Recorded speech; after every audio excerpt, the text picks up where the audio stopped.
You know, I feel like we need more films nowadays with Jeff Goldblum in the starring role. Yeah, it starts out nice and majestical, but then, it gets scary.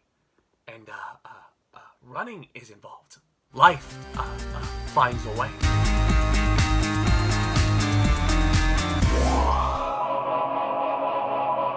The Lost World Jurassic Park was directed by the one and only Steven Spielberg. It stars Jeff Goldblum, Julianne Moore, Vince Vaughn, and Pete Postlethwaite. And it, of course, is the sequel to the 1993 instant classic, which I still think is one of the best movies ever made.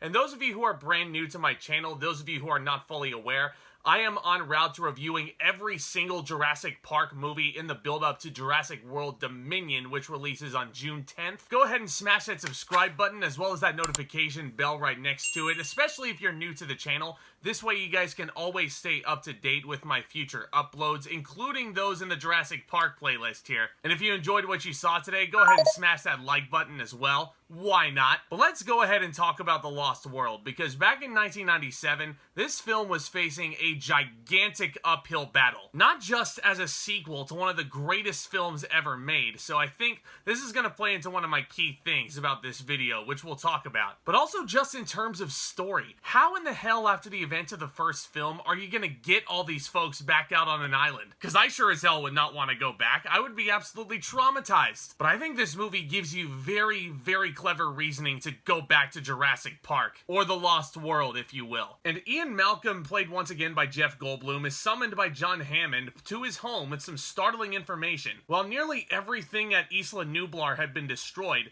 his engineers at InGen happened to have a second site where other dinosaurs were kept in hiding. And it seems like the dinosaurs on the second island, Isla Sorna, are alive and well and even breeding. And John Hammond is wanting Ian Malcolm, along with a couple of other chaos theorists, to observe and document the reptiles before Hammond's financiers can get to them. Now, first things first, I know a lot of people don't really like The Lost World because, well, it's just not as good as Jurassic Park. And they are absolutely right. But I feel like that's more so their expectations lying to them. Of course, this movie wasn't going to be as good as whatever Jurassic Park turned out to be. That is a cinematic masterpiece. So a lot of people tend to neglect The Lost World as the inferior of this original trilogy. I'm sitting here thinking, I don't get it. I really don't understand the hate that this movie gets. I think Steven Spielberg masterfully, once again, gives you a suspenseful thriller with The Lost World, but he also happens to maintain the wonderment and the adventure that the first film brought to you. When you're transported to Isla Sorna, this never feels like a movie set. With all these backgrounds and these pure locations, it is just masterful filmmaking. Behind the camera, Steven Spielberg definitely has a reputation of finishing things on schedule because he gets a lot of sequences all done in one take. And I'll talk about that trailer scene in just a minute, but oh my word, The Lost World really never gets enough due credit. This is a completely different movie in every way from Jurassic Park. So I think it's honestly unfair to compare the two because Steven Spielberg made something completely different within this franchise. Very similar to what he did with Temple of Doom. That movie is supremely different to Raiders of the Lost Ark. A lot of people kind of look at Temple of Doom as kind of like a meh movie because of that. But again, I feel like Temple of Doom is loads of fun. And he did it again with The Lost World. I think this is truly one of the most underrated sequels ever. And a big part of that is Steven Spielberg's direction. Like I said, there are so many wonderful, amazing sequences on this island. These creatures and this CGI honestly has updated itself considerably from 1993, and the animatronics still to this day astound me. And that includes the baby T-Rex. I never thought I could feel sorry for a little predator like that. But then when Vince Vaughn, who's carrying this baby T-Rex around, you actually feel like it's there because it's this little animatronic thing, obviously, and Julianne Moore is fixing up this big fracture in its leg. And you just feel so bad for this little thing, even though it's completely fake. But the acting around it and just the work that went into the animatronic, it just really sells it as being a real, genuine creature. And that's one thing this movie never really got enough credit for. Let's talk about the acting in this film. I already talked a little bit about Julianne Moore. This is such a heartwarming performance from her. I know a lot of people might compare her to the badass Ellie Sattler was in the first film, she's a completely different character in almost every single way. I feel like she's a little more rougher around the edges than Ellie Sattler, just from where I'm sitting. But my dude, Jeff Goldblum, steals the entire movie. I loves the fact that we were digging deeper into Ian Malcolm as a character and his personal life. Because again, we all agree with Ian Malcolm as Jurassic Park fans. Why the hell would you want to go back on this island after everything that had happened? But he's going to this island out of sheer love for Sarah, played by Julianne Moore. Their relationship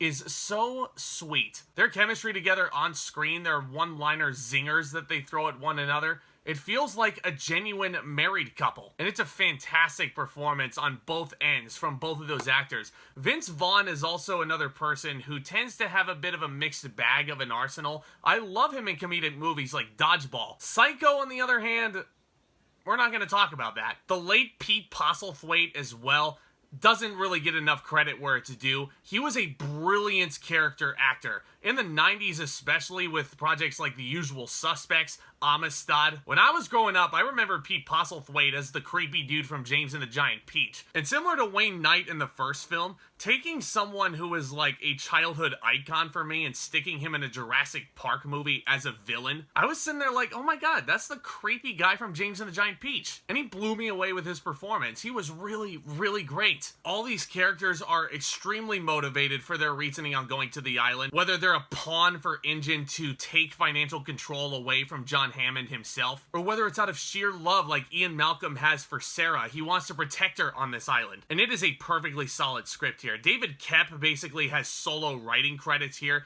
even though this is based off of the sequel novel by Michael Crichton. He does a really nice job with it. And I've already gushed enough about Steven Spielberg's direction, but I feel like, again, what makes The Lost World stand out is that it's completely different from its predecessor, but yet you still retain the essence of what Jurassic Park is all about.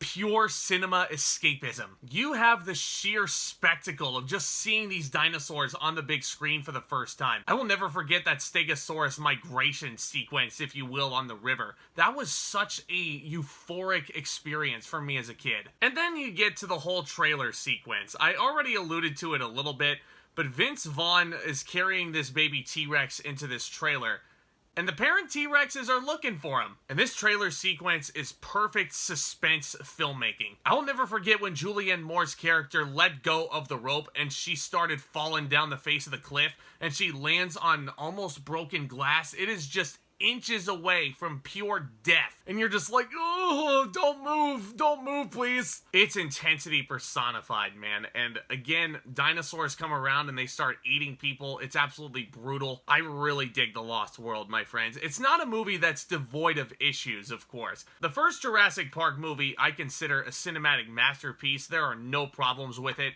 But I feel like The Lost World really starts tanking for me around the third act. And not like it's a bad third act. I love the chase sequence through the streets of San Diego. But it's just getting there that just feels so incredibly abrupt. Like we just have this big scene in the jungle and then poof, you're in San Diego. Like, instantly. Apparently there were 20 minutes of deleted scenes that were left on the cutting room floor that explain that transition.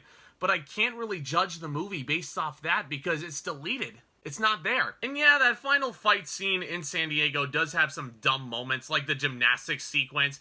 The joke that Jeff Goldblum has sort of salvages it, and they cut you from the team. But again, it's very brief, and people are acting like it's the end-all, be-all of that sequence. Honestly, you blink and you miss it if you rewatch it. The Lost World is a really well-made sequel. It's one of the more underrated sequels out there. I'm gonna give The Lost World an A-. I have so much nostalgia for this movie. It is an incredible sequel. Steven Spielberg is an absolute master of his craft. I urge you guys, if you have not seen The Lost World in a while, even if you've never seen The Lost World, I urge you guys not to go in with high expectations, like this will be bigger, badder, and better than the first Jurassic Park, because it was never going to live up to the hype of the first film. And it's honestly very difficult to give these characters a reason for going back to Isla Nublar or Isla Sorna after everything that happened. But I think this movie is very, very clever in giving us a reason to care. But let me know what you guys thought of The Lost World down in the comments section below.